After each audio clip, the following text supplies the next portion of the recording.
नमस्कार दोस्तों, मैं तर्क हरियाणा और मजदूर वाणी टीवी के लिए जर्नैल सिंह आपकी सेवा में फिर से हाजिर हूं। और आज जो हमारी पूरी टीम है वो बाबा विश्वकर्मा कामगार यूनियन के प्रधान बलकार रामगढ़िया जी के पास पहुंची है और बात करेंगे, इनसे कुछ सवाल जवाब करेंगे। और कुछ दिन पहले इन्होंने आम आदमी पार्टी भी ज्वाइन की है और चेयरमैन का चुनाव भी जो है लड़ने का सुनने में आ रहा है कि चेयरमैन का चुनाव भी जो है वो बलकार रामगढ़िया लड़ेंगे। तो इनसे सवाल करेंगे कुछ। तो बलकार जी नमस्कार। नमस्कार जी। सर, पहला ही सवाल अगर हम आपसे करें तो पहला सवाल, जिस तरह आप पहले ही मजदूरों के मुद्दे उठाते थे, मजदूरों के साथ चलते थे, अगर आप चेयरमैन बनते हो आम आदमी पार्टी से तो क्या उसी तरह से मेहनत करते रहोगे, उसी तरह जो मजदूरों के साथ डटे रहोगे? जी बिल्कुल। सबसे पहले तो मैं मजदूर वाणी टीवी और तर्क हरियाणा का धन्यवाद करता हूं जो आज हमारे कार्यालय में पहुंचे हैं, और आपके दर्शकों को मेरी ओर से प्यार भरी सत श्री अकाल, राम राम, दुआ सलाम। जैसा कि आपने कहा है कि आम आदमी पार्टी ज्वाइन करने के बाद मजदूरों के मुद्दे उठाते रहोगे। आम आदमी पार्टी ज्वाइन करने का मेरा मकसद ही यही है, क्योंकि मजदूरों के मुद्दे उठाने के लिए मुझे एक बड़ा प्लेटफॉर्म चाहिए था, जो आम आदमी पार्टी ने मुझे ये प्लेटफॉर्म दिया है, ताकि मैं मजदूरों के मुद्दों को और ज़ोर शोर से उठा सकूं और मजदूरों की दुख तकलीफ़ों की जो आवाज़ है उनको दिल्ली तक पहुंचा सकूं। आम आदमी पार्टी ज्वाइन करने का मेरा मकसद ही यही है, क्योंकि अगर मैं निर्दलीय लड़ता हूं, चुनाव जीत भी जाता हूं, तो उससे बहुत ज़्यादा फर्क नहीं पड़ने वाला। सही मायने में मजदूरों की आवाज़ उठाने के लिए पार्टी का प्लेटफार्म होना जरूरी है, और जो मैंने ज्वाइन किया है ताकि मैं बढ़िया ढंग से मजदूरों की आवाज़ को सरकार तक पहुंचाने का काम कर सकूं। अगला सवाल बलकार जी, अगर मैं आपसे करूं तो आम आदमी पार्टी को ही आपने बेटर क्यों माना? अनदर पार्टियां भी है, उनमें भी तो आप जा सकते थे, उनमें भी तो अपनी हिस्सेदारी दे सकते थे, क्या कहना? तो मैं लगभग 2013-14 से राजनीति में भाग ले रहा हूं और कई चुनाव भी लड़े हैं, और बहुत सारे चुनावों में मैंने कई दलों को समर्थन भी दिया है। आम आदमी पार्टी को ज्वाइन करने का मेरा मकसद है एक ईमानदार राजनीति, एक बदलाव की राजनीति जो है लोग पसंद कर रहे हैं, बदलाव को लोग पसंद कर रहे हैं। लोगों की मांग है कि बदलाव आना चाहिए, क्योंकि 70 सालों से ये पार्टियां, जो कांग्रेस है, बीजेपी है, लोकदल है, अन्य और कई सारी पार्टियां हैं, इन्होंने हमें गलियों और नालियों में उलझा कर रखा हुआ है, जो कि सही नहीं है। गलियों नालियों में इसलिए उलझा कर रखा हुआ है, गलियाँ नालियाँ ठीक ढंग से नहीं बना पाए जो हमारे नेता। उसका कारण यही है कि अगर ये लोग पढ़ गए, शिक्षित हो गए, तो ये हमसे रोजगार मांगेंगे, हमसे सवाल करेंगे, इसलिए इनको वहाँ तक तो पहुँचने ही ना दिया जाए। जी जी। हमारे दबे कुचले समाज की आवाज़ अगर उठानी है तो सबसे पहले हमें समाज को शिक्षित करना पड़ेगा। तो दिल्ली में जो स्कूल केजरीवाल जी ने बनाए हैं, हॉस्पिटल, मोहल्ला क्लिनिक बनाए हैं, जो पुल करोड़ों में बनते थे, उनमें आधे जो पुल 800 करोड़ में बनते थे वो 500 करोड़ में बने हैं। तो वो जो साफ सुथरी राजनीति है दिल्ली के लोगों ने पसंद किया। दिल्ली के बाद अब पंजाब के लोगों ने उस काम को पसंद किया और केजरीवाल जी और भगवंत मान जी की नीतियों पर मोहर लगाई, जिसका बदलाव हम अभी 1 महीना भी नहीं हुआ होगा सरकार बनी हुई, बदलाव देखने को मिल रहा है। लोग पसंद कर रहे हैं भगवंत मान जी जो फैसले ले रहे हैं, लोग उनकी शलाघा कर रहे हैं। लोग कहते हैं ऐसा ईमानदार मुख्यमंत्री हमें पंजाब के इतिहास में पहली बार मिला है, जो ईमानदारी में सख्त फैसले लेने के लिए सक्षम है। यही कारण है मैंने आम आदमी पार्टी को चुना कि आम लोग, जो आम गरीब मजदूर घरों के बच्चे जब नेता बनेंगे तभी बदलाव आना संभव है, क्योंकि उनको पता है एक रिक्शा चलाने वाले की क्या पीड़ा है, जो पैर पर खड़ के चिनाई मिस्त्री का काम कर रहा है उसकी क्या पीड़ा है, जो नीचे बट्ठल पकड़ा रहा है उसकी क्या पीड़ा है, जो छोटा हाथी चला रहा है उसकी क्या पीड़ा है, जो छोटा दुकानदार है उसकी क्या पीड़ा है। इन सभी चीज़ों को आम घरों के लड़कियां ही समझ पाएंगे, आम घरों से निकले हुए नेता ही समझ पाएंगे। बड़े नेता जो एसी में बैठकर लोगों के लिए पॉलिसियां बनाते हैं वो नहीं समझ पाएंगे।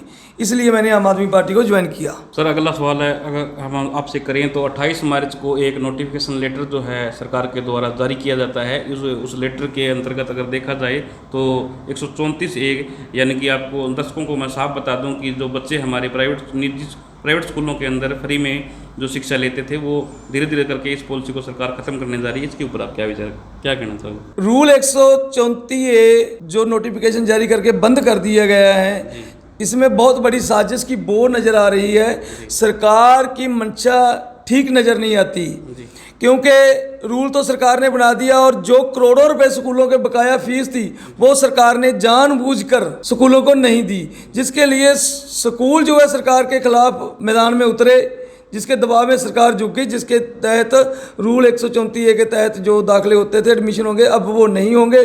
जो बच्चे ऑलरेडी पढ़ रहे थे उनको अब फीस का भुगतान करना पड़ेगा। इसमें भी एक थोड़ा मैं पीछे लेके जाऊं तो एक राजनीति और मैं बताना चाहूँगा हमारे दर्शकों को कि आपका जो सरसों का तेल है राशन कार्ड पर गरीबों मजदूरों का, वो बंद कर दिया गया। वो बंद करने का मतलब सीधा सीधा साथियों, सरकार ने हमारे टीका लगाकर मजदूरों के चेक कर लिया, अभी मजदूर बोलते हैं या नहीं बोलते, अपनी आवाज़ उठाते हैं या नहीं उठाते। तो राशन कार्ड पर जो तेल आपका बंद किया उसके संबंध में आपने किसी ने आवाज़ नहीं उठाई, जिसके कारण सरकार समझ में आ गई ये मजदूर एकजुट नहीं है। तो सरकारी स्कूलों में रूल 134 के तहत जो बच्चे पढ़ते थे वो भी गरीब और मजदूर लोगों के थे, उनके साथ बहुत बड़ा अन्याय है। मेरी मांग है सरकार से कि तुरंत इस फैसले को सरकार वापस ले। जैसे जैसे बच्चे पढ़ते थे वैसे वैसे ही बच्चे पढ़ने चाहिए और नए दाखिले भी रूल 134 के तहत होने चाहिए। उसका कारण है, मान लो कसूर होगा, अभिभावक का कसूर हो सकता है किसी जगह पर, स्कूल का कसूर हो सकता है किसी जगह पर, सरकार का कसूर हो सकता है किसी जगह पर, लेकिन जो बच्चे पढ़ रहे हैं उन बच्चों का कोई कसूर नहीं। उनके भविष्य को दांव पर क्यों लगाया जा रहा है? उनकी भविष्य के साथ सरकार खिलवाड़ क्यों कर रही है? यह सरकार मजदूरों के बच्चों के, खासकर गरीबों के बच्चों के हित में ये फैसला बिल्कुल नहीं लिया सरकार ने। मैं चाहता हूं सरकार इस पर पुनर्विचार करे और फैसले को तुरंत प्रभाव से वापस ले। हो सकता है आने वाले दिनों में इसके खिलाफ कोई बड़ा आंदोलन भी खड़ा हो जाए, क्योंकि रूल 134A के तहत जिन परिवारों के बच्चे पढ़ते थे वो बेचारे आर्थिक रूप से कमज़ोर हैं और उनके बच्चों को भी अच्छी शिक्षा लेने का हक है। राइट टू एजुकेशन एक्ट हमारा उनको अधिकार देता है अच्छी शिक्षा प्राप्त करने का, लेकिन ये सरकार की नीयत और नीति दोनों में खोट नजर आ रहा है। क्यों नहीं स्कूलों को भुगतान आज तक किया गया? करोड़ों रुपए स्कूलों की फीस बकाया है, तो स्कूल कितने दिन बच्चों को पढ़ाएंगे? तो कई जगह पर यह भी शिकायतें सुनने को मिल रही थी, फीस माफ होने के बावजूद भी कई स्कूल जो है एक्टिविटी फीस, फंड फीस, कई तरह की फीसें या नाप शनाप मतलब बहानेबाजी बनाकर फीसें जो है स्कूल वसूल रहे थे, वो भी गलत है। मेरा मानना यह है इस रूल को तुरंत प्रभाव से सरकार को वापस लेना चाहिए। सरकार के इस फैसले की मैं कड़े शब्दों में निंदा करता हूं और सभी अभिभावकों से मेरे हाथ जोड़कर प्रार्थना है कि जिनके बच्चे रूल 134 के तहत प्राइवेट स्कूलों में पढ़ रहे हैं उन सभी को अब एकजुट होने की जरूरत है। सभी से मेरा निवेदन है, जितने भी साथी आपके चैनल के माध्यम से वीडियो देख रहे हैं उन सभी से मेरा निवेदन है, कमेंट करके अपना नाम पता जरूर बताएं ताकि सभी को इकट्ठा करके आने वाली रणनीति तैयार की जाए, क्योंकि बच्चों का भविष्य खतरे में है। साथियों, अभी भी अगर आप जागरूक ना हुए तो ये मान लेना आने वाला जो आपके बच्चों का भविष्य है खतरे में है और आपके हाथ कुछ भी नहीं आने वाला। सरकार आपको ठेंगा दिखाने जा रही है, इसलिए सभी को जागरूक होने की जरूरत है, सभी को इकट्ठा होने की जरूरत है। अगला सवाल बलकार जी, जिस तरह मैं आपसे करूं तो अनुसूचित जाति के लिए कोई लोन 75,000 की कोई लोन की स्कीम जो है सरकार ने शुरू की है, उसके बारे में कि किस तरह जो फॉर्म वो है अप्लाई किया जाएगा, किस डिपार्टमेंट को जमा करवाना है, तो उसके बारे में विस्तार पूर्वक हमारे लाइव देखने वाले दर्शकों को बताइए। अनुसूचित जाति जो विभाग है हमारा, जिसको हम SC डिपार्टमेंट बोल देते हैं, वो हर साल ही लगभग लोन देते हैं। तो उसके फॉर्म 1 अप्रैल से यानी कि आज से शुरू हो चुके हैं और 15 तारीख तक भरे जाएंगे। उनमें छोटे दुकानदार जैसे नाई की दुकान करनी हो, किसी ने कुछ छोटी मोटी मशीन लेनी हो, जैसे रंदा मशीन होगी लकड़ी के, कुछ छोटे मोटे औजार खरीदने हो, सिलाई मिस्त्री ने जहाँ कोई सिलाई का काम करना चाहता है, सिलाई सेंटर खोलना चाहता है उसके लिए, कुछ छोटी किराने की दुकान करना चाहता है इसके लिए, जो छोटे छोटे काम हैं वो काम को रोजगार करने के लिए 75,000 रुपये का लोन जो है उनको मिल रहा है। 1 तारीख से आज से फार्म शुरू है और 15 तारीख तक वो फार्म भरे जाएंगे।